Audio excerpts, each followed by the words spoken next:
señor presidente. Buenos días a todas, a todos. Esta es la sección ¿Quién es quién? Las mentiras de la semana. Hoy es 14 de febrero.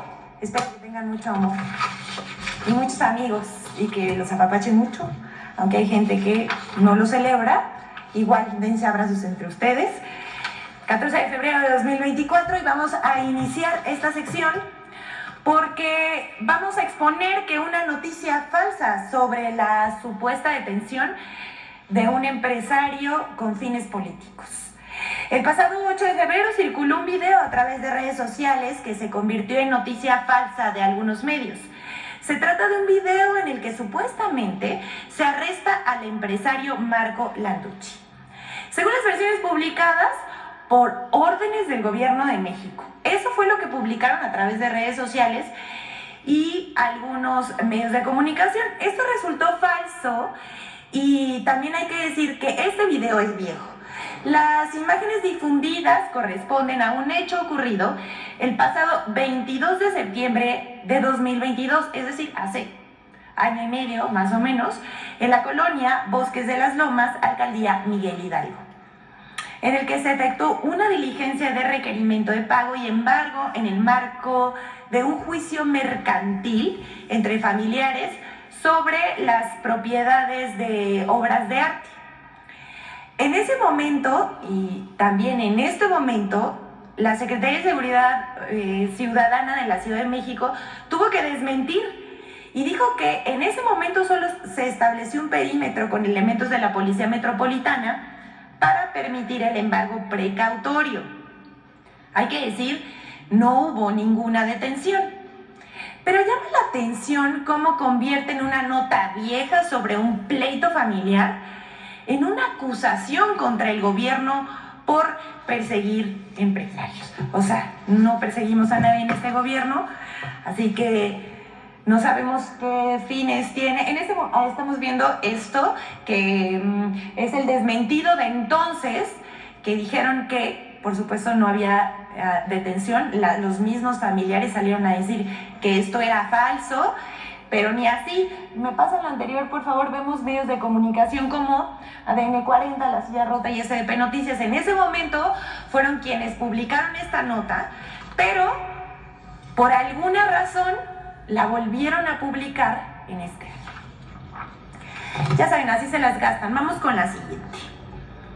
Falso que se haya filtrado base de datos de facturación de Pemex.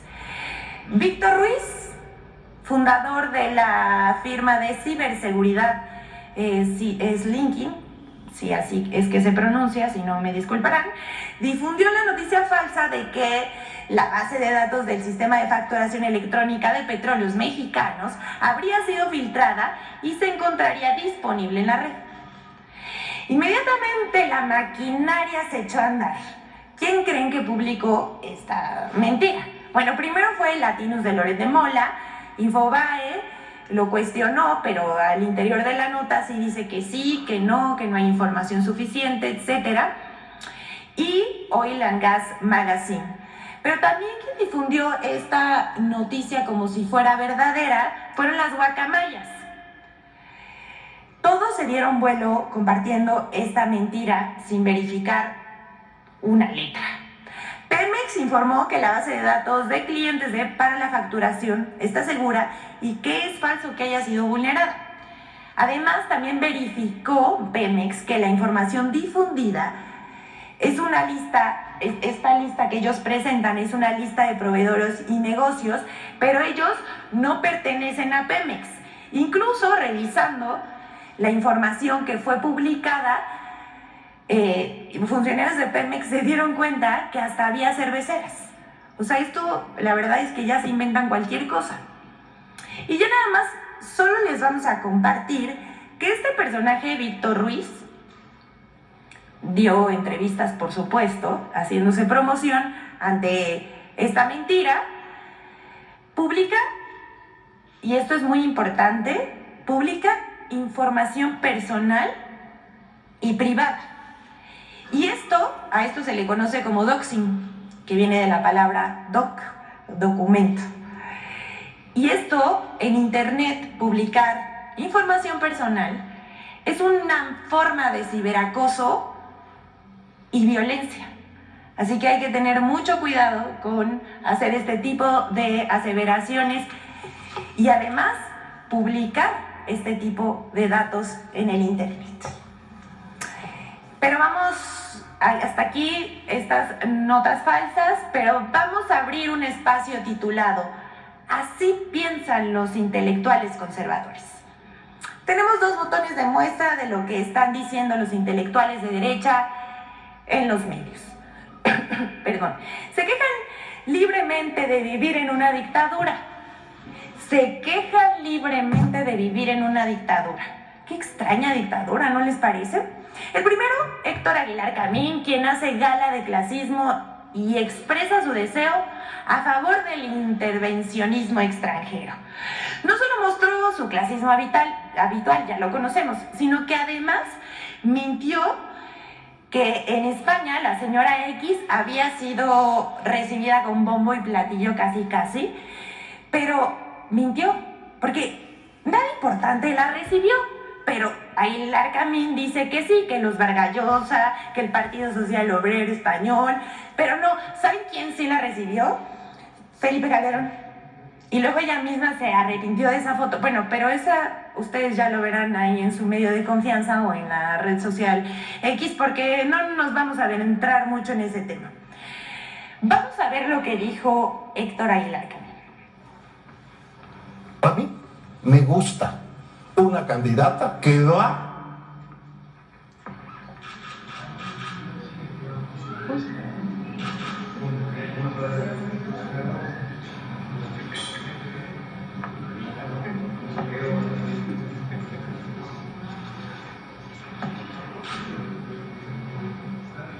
es para...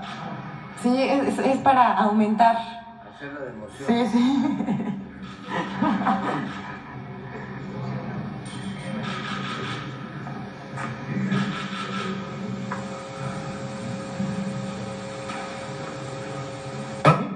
me gusta una candidata que va a los Estados Unidos, habla con los medios, habla con los empresarios, le dice a la OEA que venga a observar la elección que está inclinada en México y hace su trabajo y consigue muchísima prensa con eso.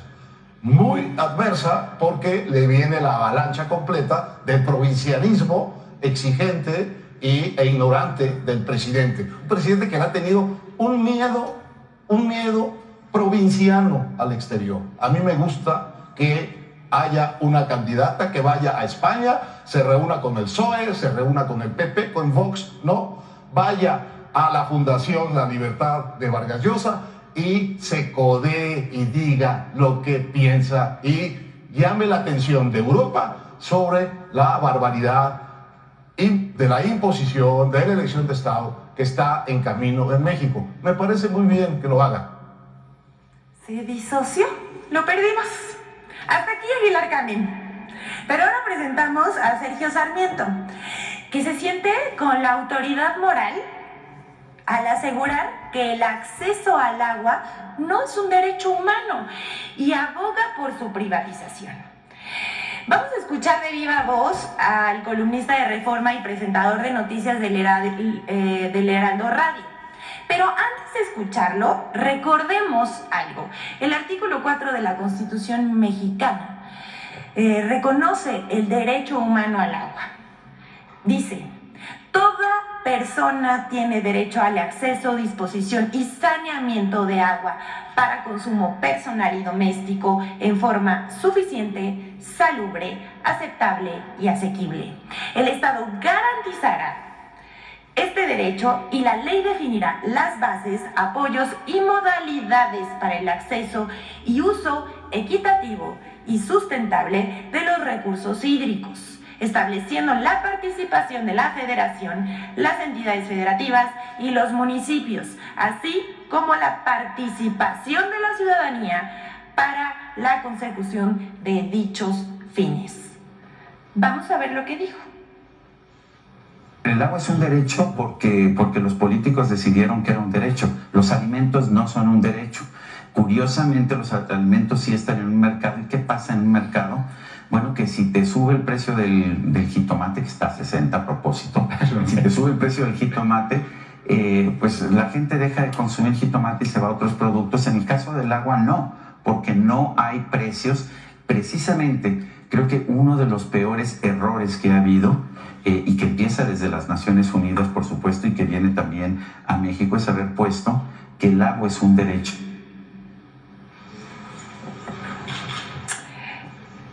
También hay que decir que después de esta mesa de análisis, él escribió para el Día de Reforma esta columna que se llama Sin Derecho al Agua, en donde él dice, cito, uno de los peores errores ha sido convertir el agua en un derecho humano. Él asegura que un derecho, escuche muy bien esto, no necesariamente tiene que ser indispensable para la vida, y sugiere que es mejor que se privatice para que los ciudadanos, para que los ciudadanos ya la piensen como una mercancía y cuyos precios se ajusten al mercado.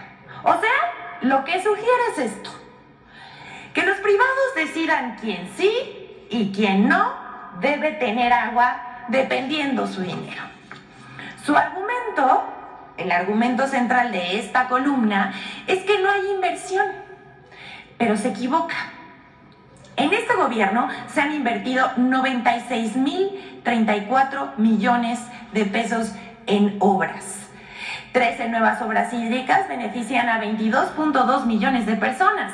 Se integraron 151,000 hectáreas de riego en 5 años. Esto es 7 veces más que en 36 años de gobiernos neoliberales. En sexenios pasados anunciaban obras hidráulicas.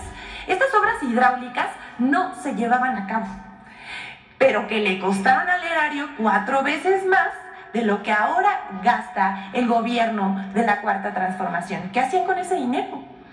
Seguramente se lo embolsaban y no hacían las obras, y ahora este gobierno sí las está haciendo. Nada más para finalizar el comentario de Sergio Sarmiento, que también dice que la comida no es un derecho humano, también le decimos que sí es un derecho humano y se encuentra consagrado en la Carta Magna. Vamos con la siguiente, ya casi al final de esta sección. Cuando las tendencias no suenan lógicas, suenan metálicas. Y aquí vamos a abordar el tema que introducía el presidente de la República, Andrés Manuel López Obrador, porque la semana pasada les mostramos un análisis de cómo se impulsó una campaña con robots para impulsar la tendencia #narcopresidente.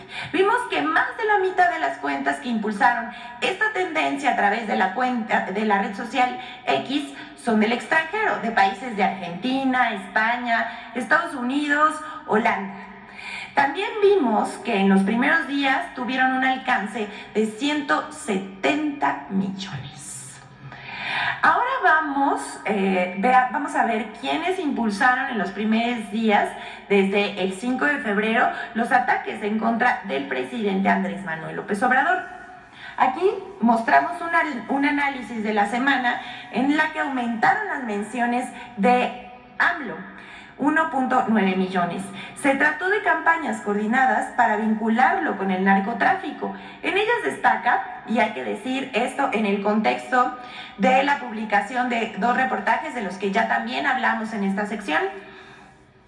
En ellas destaca Agustín Antonetti, de la Fundación Libertad de Argentina, Carlos Loret de Mola, UHN Plus, una cuenta que es vinculada a la red transnacional de ultraderecha Atlas Network, y por supuesto el líder moral de la derecha, Claudio X González. Aquí vemos la gráfica donde se observa cómo en unas cuantas cuentas activan a las demás que comparten estos mensajes. También en esta sección hemos platicado, hemos explicado también cómo es que se da, cómo inflan una tendencia en las primeras 2 horas, en donde le meten, digamos, muchas cuentas y por lo consiguiente mucho dinero para hacerlo tendencia y que se encuentre entre los primeros lugares de lo que la gente está hablando, porque en realidad inflar una tendencia no es que los ciudadanos estén participando, o no todos están participando, sino está participando cierto sector de la población y, por supuesto, las cuentas robotizadas. Ahora bien, los mensajes más compartidos de esta campaña, además de los ya mencionados, es lo que decíamos también la semana pasada, citan un tuit y es ampliamente se reproducen muchas veces, como los de Azucena Uresti, Glodejo, Río Hermoso, Melissa Belli. La mayoría también son cuentas que apoyan a la candidata de la oposición, quien también aprovechó, hay que decirlo, y se subió a la ola desinformativa. De otro lado, contrarrestando la desinformación, destacan Epigmenio Ibarra, Sin Línea y la Catrina Norteña. Así se fabrican los ataques en redes sociales, se colocan noticias falsas y se le dan vuelo con personajes con cierta credibilidad. Ahora, hay que decir una cosa, hay que explicarlo también. Desde que Elon Musk puso una tarifa para verificar cuentas en esta red social, se cree que las cuentas verificadas son cuentas confiables y que dicen la verdad, y así es como ha crecido también el fenómeno de las noticias falsas a través también de las redes sociales. Estos robots también que difunden estas noticias falsas de cuentas que pagan para ser verificadas, crecen los mensajes y colocan los hashtags entre las tendencias por tanto tiempo. Llevamos 14 días en esta campaña en donde quieren posicionar un tema el cual es absolutamente falso. Esto hay que decir, y también lo dijo el presidente, cuesta millones de pesos. ¿Quién pompó? Por último, tenemos la colaboración de Infodemia sobre las mentiras acerca de que el gobierno del presidente López Obrador quería desaparecer la propiedad privada, lo cual es un disparate, una mentira demasiado obvia. Pero, ¿qué creen? Hasta un ex procurador de justicia, Ignacio Morales Lechuga, salió a defender la causa inventada. Vamos a ver.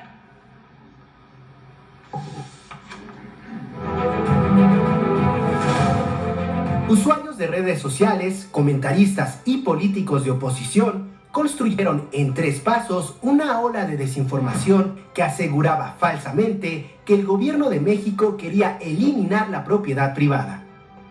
1. La falsa constitución.